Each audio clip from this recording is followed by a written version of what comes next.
I like to film myself.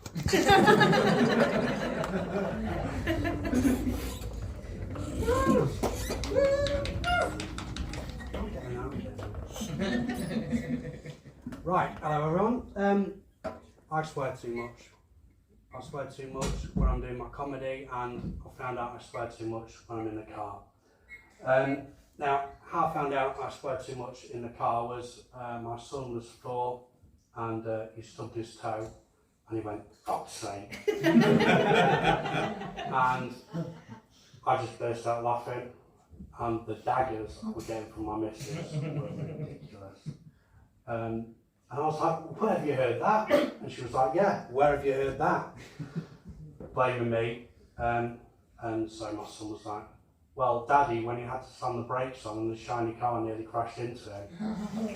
So I got cut up by a BMW about 4 weeks before. I went, "Fuck's sake." And he was in the back of the car, I'd forgotten he was there, just completely quiet, and he'd saved this, he banked it, he's like, "Right, I'll stitch like that. Stitch not proper with this later." So 4 weeks later, yeah. So I'm trying to watch my swearing in the car and on my comedy, so I'm going to censor the rest of the set for you. So if there's any sensitive ears out there, then you're welcome. I'm not a patient dad. So I'll be out with the kids and they're giving it Ministry of Silly Walks, just generally kicking about. Got my beat machine. So yeah, they're kicking about, and I don't want people swearing at us. I'm used to people swearing at me, staring at me, swearing at me as well, to be fair. It's not often you see someone this attractive in a wheelchair, after all.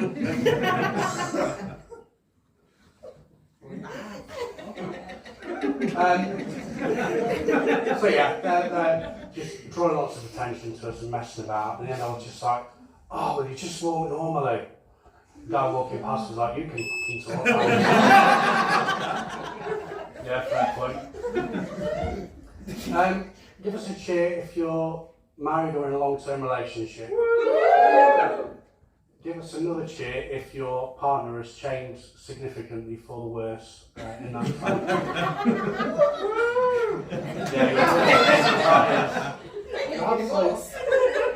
No bottle. I got married quite young, and after a while it became apparent that my wife had developed a religious streak, which nobody wants. Turns out she decided she didn't believe in sex after marriage. So me being a supportive husband I am, I said I wanted a divorce. She didn't take it well at all. She loved parking close to the shops.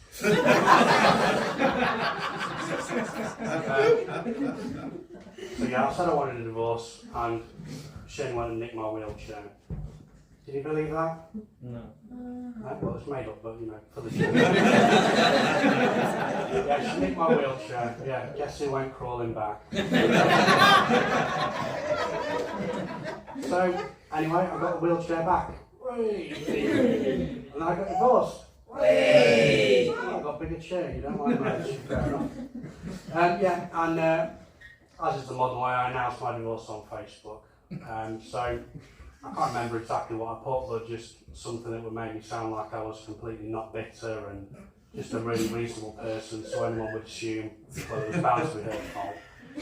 But the main reason I announced it on Facebook is so all those girlfriends who've just been lurking, hoping and praying for this moment, always all vulnerable and available, I'll shoot my shot. Well, that didn't fucking work. And the reason I'm going to use, I'm not going to blame me being undesirable, it's my friend, right? So I did this announcement on Facebook and he read it and he said, "Look, stop messing around on Facebook, we'll go out into the city centre and we'll just chat to some girls." Yeah, alright, fair enough. So we're getting ready and I decided to go for a tactical kit because, you know, you've got to if you're going for a night out, if you know, you know. And he got hold of my phone and he changed the status. So he changed it to this. And unlike my divorce announcement, I remember exactly the wording that he used. Now that my divorce is finalised, I'm happy to announce that I'm a proud gay man. No longer living a lie, I'm happy being me. And then he said, leave your phone at home, you don't need to take your phone out, it's fine, just in your phone. So I went out, and this status was left out there in the digital world for about 6 hours. And by the time I got home, half cut, and I looked at my phone, the damage was already done. Safe to say this announcement was a lot more popular than my divorce announcement. I even got a couple of invites to Dempsey's, which is Sheffield's premier gay establishment. Yeah, so it's good to know I've got that to fall back on. The thing that got me is not one single one of my friends went, oh, unlucky mate, someone's hacked your phone. Everyone just went, yeah, so after this epic Facebook fail, I decided to enter the world of online dating, which has already been touched upon.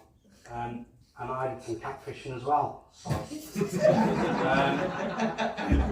chest up picture, cut the wheelchair out, try not to get too many chins in. I got a message from a girl, she sent me a chest up picture as well. She had big boobs, which helps. We met up, I was in a wheelchair and she's a mermaid.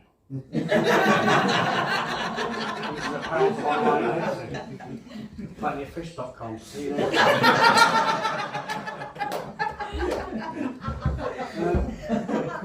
Being in a wheelchair doesn't get me out doing jobs around the house. There's certain jobs my wife doesn't like. Blow jobs. She loves them. No, so stuff like killing spiders and cleaning toilets. I don't like these jobs either, but my wife says I get husband points if I do them. I've been married for nearly 9 years. I'm yet to sort out how these husband points work. I've asked for a price list, but there doesn't seem to be one available. I imagine it's like, have you ever been to one of those shitty arcades where you pay like games costing £20 and you come out with armfuls of tickets and you're like, oh, I'm going to get something awesome. And then like, you've got enough for like a pencil sharpener or something stupid. I'll play my cards right with these husband points, so I'll probably have enough for like a peck on the cheeks too.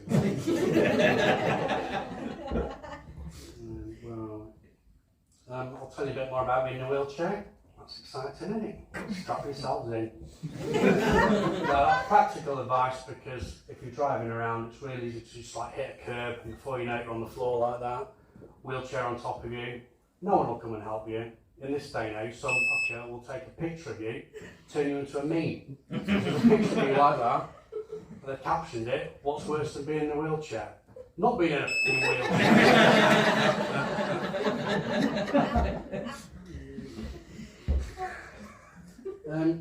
You might wonder why I'm in a wheelchair, but be too polite to ask.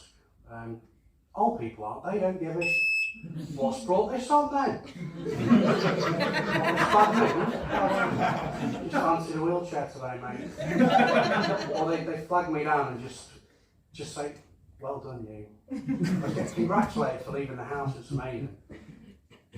So I'll tell you anyway, the reason I'm in a wheelchair is benefits! They are good, the benefits, I love that sweet, sweet pip. But the reason I'm in a wheelchair is I've got muscular dystrophy. Where are we?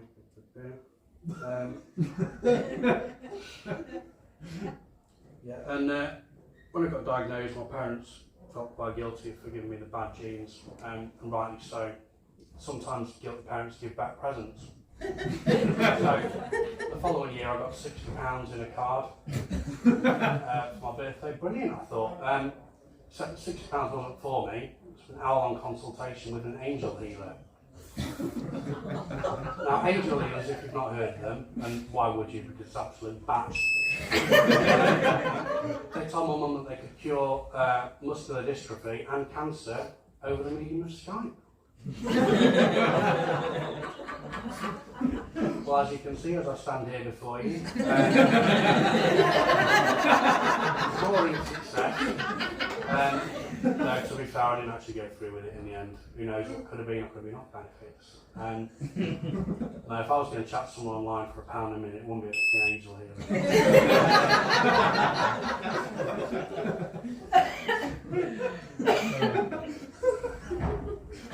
When I got diagnosed, they couldn't work out why I had muscular dystrophy, so they sent my family and I to a genetic counsellor to make sense of it all, in their words. This involved the genetic counsellor asking my mum and dad if they were blood relatives. Yeah, that was our reaction as well. I always remember when my mum called the doctor a dickhead for suggesting we were inbred. Fortunately, I could hide my shame behind the 7 web fingers on each hand.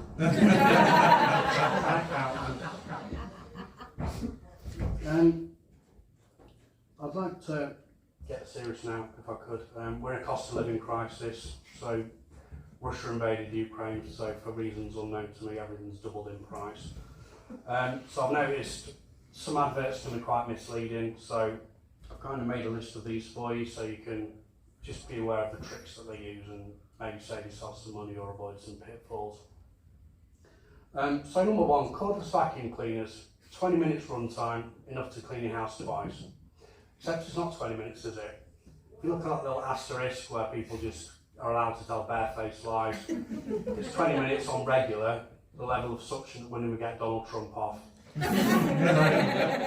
suck anything up, you've got to use boost mode, which works fine for 6 minutes until he's charging for 2 hours. Absolute rubbish, you've got to watch him. Number 2, caffeine shampoo. Had a shower with it earlier, still feel sleepy. My wife's shampoo, as well, on the front it says no unnecessary ingredients. How did that become a boast? Put some mayonnaise in the shampoo. Oh no, it's unnecessary. Oh right. Number 3, low flush toilets. And number 4, Still It Bang.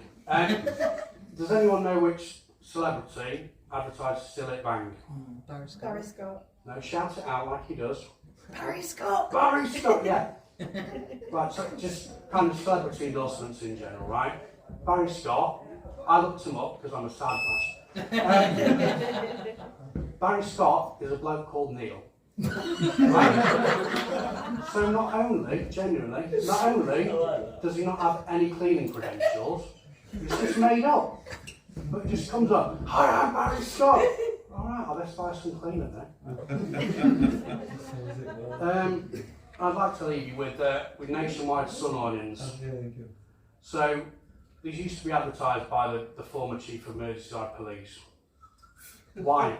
It's not going to make anyone less likely to rob my house, is it? I should rob that house. Oh no, it's got an awning, let's not bother. Anyway, so he comes on with his Thomas the Tank Engine sounding voice. Wouldn't it be nice to be able to use your garden by the continual glare of the sun? Well, I live in Sheffield, mate, it's never been a problem. I've been Kevin Randall, you'll remember me as that beeping guy in a wheelchair.